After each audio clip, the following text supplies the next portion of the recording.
ইতিহাসে তো ক্ষমতার হাতবদল হয়, তাই না? কিন্তু কিছু পরিবর্তন আছে যা একটা অঞ্চলের পুরো ভাগ্যটাই নির্ধারণ করে দেয়। আজ আমরা ঠিক তেমনই এক সময়ের গল্প শুনব। বাংলার ইতিহাসের এমন এক অধ্যায়ে যাব যেখানে একটা বিশাল সাম্রাজ্যের পতন আর একটা সাম্রাজ্যের উত্থানের রাস্তা তৈরি করে দিয়েছিল। আর তার ফলে বাংলার সমাজ আর ধর্মের চেহারাটাই একদম বদলে গিয়েছিল। আচ্ছা, ভাবুন তো একবার, একটা সাম্রাজ্য যেটা প্রায় ৪০০ বছর ধরে টিকে ছিল, সেটা কিভাবে ভেতর থেকে ভেঙে পড়তে পারে। পাল সাম্রাজ্যের কথাই ধরুন, এত শক্তিশালী, এত দীর্ঘস্থায়ী একটা শাসন কিভাবে তাদের পতন হলো? এর উত্তরটা কিন্তু বাইরে কোথাও নয়, লুকিয়ে আছে তাদের ওই লম্বা শাসনের ভেতরেই, সময়ের সাথে সাথে যা ভেতর থেকে একদম ফাঁপা হয়ে গিয়েছিল। তো চলুন গল্পটা শুরু করা যাক পাল সাম্রাজ্যের একেবারে শেষ দিকটা থেকে। একসময় কি প্রতাপ ছিল তাদের, কিন্তু সেই সোনালী দিনগুলো তখন অতীত।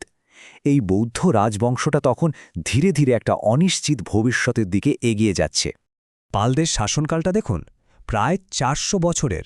অষ্টম শতাব্দীতে গোপাল দিয়ে শুরু, নবম শতাব্দীতে ধর্মপাল আর দেবপালের সময়ে ক্ষমতার একেবারে শীর্ষে, আর তারপর একাদশ শতাব্দী আসতে না আসতেই কৈবর্ত বিদ্রোহের মতো ভেতরের নানা সমস্যায় তাদের ভিড়টা নড়বড়ে হতে শুরু করে। ৪০০ বছর, এটা কিন্তু মুখের কথা না। পালরা যখন ক্ষমতায় আসে তার আগে বাংলার অবস্থাটা কি ছিল জানেন? একটা ভয়ঙ্কর অরাজকতা চলছিল, যেটাকে বলা হয় মাৎস্যন্যায়াম।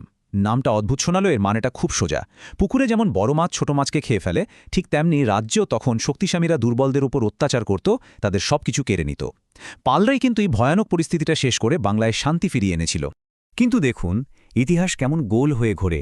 যে পালরা একসময় অরাজকতা থামিয়েছিল, সেই তাদের সাম্রাজ্যের ভেতরেই আবার বিদ্রোহের আগুন জ্বলে উঠল। কৈবর্ত বিদ্রোহ ছিল ঠিক তেমনই একটা বড় ধাক্কা।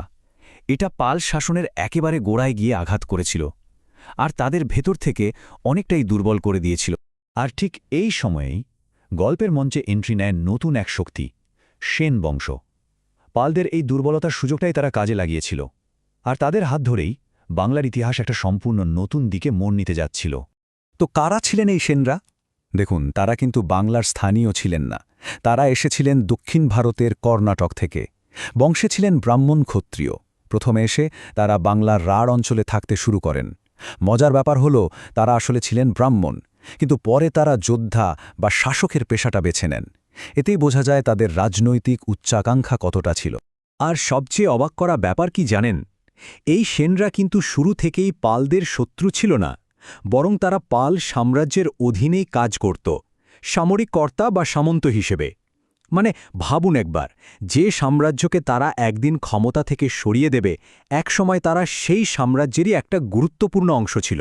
তো একদিকে পালরা ক্রমশ দুর্বল হচ্ছে, আর অন্যদিকে সেনদের শক্তি বাড়ছে। একটা সময় এমন পরিস্থিতি তৈরি হল যে ক্ষমতার হাত বদলটা প্রায় অবশ্যম্ভাবী হয়ে উঠল। চলুন এবার দেখি কিভাবে সেই ঐতিহাসিক পরিবর্তনটা ঘটল। এই পুরো পালা বদলের মূল চরিত্র ছিলেন বিজয় সেন। তিনি একজন সাধারণ সামন্ত শাসক ছিলেন, কিন্তু সেখান থেকেই তিনি পালদের হারিয়ে দিয়ে বাংলায় স্বাধীন সেন বংশের প্রতিষ্ঠা করেন। আর তার শাসনকালটাও ছিল বেশ লম্বা, প্রায় ৬২ বছর। এই দীর্ঘ সময় তিনি সেন সাম্রাজ্যের ভিতটাকে একদম মজবুত করে দিয়েছিলেন। তবে এইবার ক্ষমতা দখলের পরেও কিন্তু বাংলায় আবার সেই আগের মতো অরাজকতা ফিরে আসেনি। বিজয় সেনের সামরিক দক্ষতার কারণে পুরো ব্যাপারটা বেশ মসৃণভাবেই হয়েছিল। বাংলা আবার মাৎস্যন্যায়ামের অন্ধকারে ডুবে যায়নি। এটা কিন্তু সেনদের শক্তি আর পরিকল্পনার একটা বড় প্রমাণ। সেনদের আশাটা কিন্তু শুধু রাজা বদলের ঘটনা ছিল না, এটা ছিল বাংলার সমাজ আর ধর্মের ইতিহাসে একটা নতুন সময়ের শুরু। তারা এসে একটা নতুন ব্রাহ্মণ্যবাদী শাসন ব্যবস্থা প্রতিষ্ঠা করল। বিজয় সেনের পরে যিনি এলেন তিনি বল্লাল সেন। তিনি শুধু পালদের শেষ চিহ্নগুলোই মুছে দিলেন না, তার চেয়েও বড় একটা কাজ করলেন। তিনি বাংলায় কুলীন প্রথা চালু করলেন, এমন একটা সামাজিক ব্যবস্থা যা পরের কয়েকশো বছর ধরে বাংলার সমাজকে নিয়ন্ত্রণ করেছে। আচ্ছা, এই কুলীন প্রথা জিনিসটা আসলে কি? এটা ছিল একটা হিন্দু সামাজিক ব্যবস্থা। এর মাধ্যমে সমাজের কিছু খাস কুল বা অভিজাত পরিবারকে, বিশেষ করে ব্রাহ্মণদের, অন্যদের চেয়ে উঁচু দরজা দেওয়া হতো। আর এর ফলেই সমাজে একটা খুব কঠোর ভেদাভেদ আর স্তরবিন্যাস তৈরি হয়ে যায়। তাহলে পাল আর সেনদের মধ্যে পার্থক্যটা একবার দেখুন। একদিকে পালরা ছিলেন বৌদ্ধ ধর্মের পৃষ্ঠপোষক, আর তাদের সমাজটা ছিল অনেক খোলামেলা।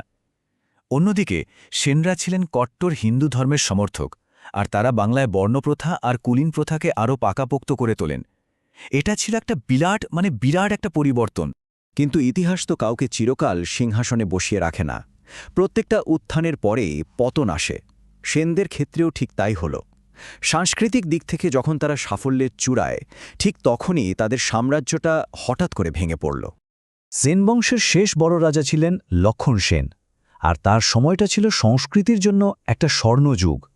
তার রাজসভায় জয়দেব, ধৈ, উমাপতি ধরের মতো সব বিখ্যাত কবিরা ছিলেন। ভাবুন, জয়দেবের লেখা গীতগোবিন্দ তো আজও সারা বিশ্বে পরিচিত। সবকিছুই যখন এত ভালোভাবে চলছিল, ঠিক তখনই ঘটল অঘটনটা। ইতিহাসের চাকা ঘুরে গেল। 1203 সালে এমন একটা ঘটনা ঘটল যা শায়েদ কেউ স্বপ্নেও ভাবেনি। তুর্কি আফগান সেনাপতি বাখতিয়ার খলজি তিনি হঠাৎ করে এসে রাজধানী নবদ্বীপ আক্রমণ করলেন। এতটাই অতর্কিত ছিল সেই আক্রমণ যে লক্ষণ সেন হেরে গেলেন। আর এভাবেই প্রায় 100 বছরের সেন শাসনের অবসান ঘটল, একদম নাটকীয়ভাবে। কি অদ্ভুত, তাই না? সেনরা নিজেরা একটা সাম্রাজ্যের ধ্বংসস্তূপের ওপর দাঁড়িয়ে নিজেদের সাম্রাজ্য গড়েছিল, অথচ মাত্র 100 বছরের মধ্যেই তারাও ইতিহাসের স্রোতে হারিয়ে গেল। এই যে উত্থান আর পতনের চক্র, এটা মধ্যযুগের বাংলায় ক্ষমতার আসল চরিত্রটা নিয়ে আমাদের কি বলে? প্রশ্নটা কিন্তু ভাবার মতো।